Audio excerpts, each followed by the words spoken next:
NASA is officially testing drones to deliver human organs. NASA wants to use drones to transport human organs, applying its aviation expertise to transplant medicine after the success of the Artemis II moon flyby mission. The need is significant, with the HRSA reporting 103,000 Americans on the transplant waitlist as of early 2026. One of the biggest challenges is logistics, getting organs transported quickly and safely. NASA's Langley Research Center in Virginia recently announced a partnership with the nonprofit United Network for organ sharing. The project aims to determine whether drones can safely and efficiently transport human organs. The research includes drone models, flight planning, sensing technology, and safety design, while also testing how drones handle fragile and irreplaceable organs.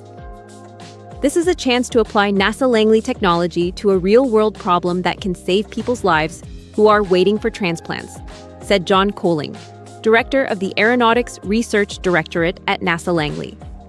According to Caitlin Swanner, a senior policy analyst at UNOS, drones are not intended to replace commercial flights, chartered flights, or ground transport. Instead, they could help solve the first and last mile problem, where traffic, water, and urban congestion delay deliveries. NASA has already conducted tests using simulated organs. The next phase will involve research or animal organs to evaluate how drones manage organ weight, packaging, temperature, vibration, and altitude. Teams will analyze the organs before and after flights to check for possible damage. Hospitals have reportedly already shown interest in the project. The NASA involvement makes more sense than it first seems. The agency is famous for space, but it does plenty of work in aeronautics and aviation too.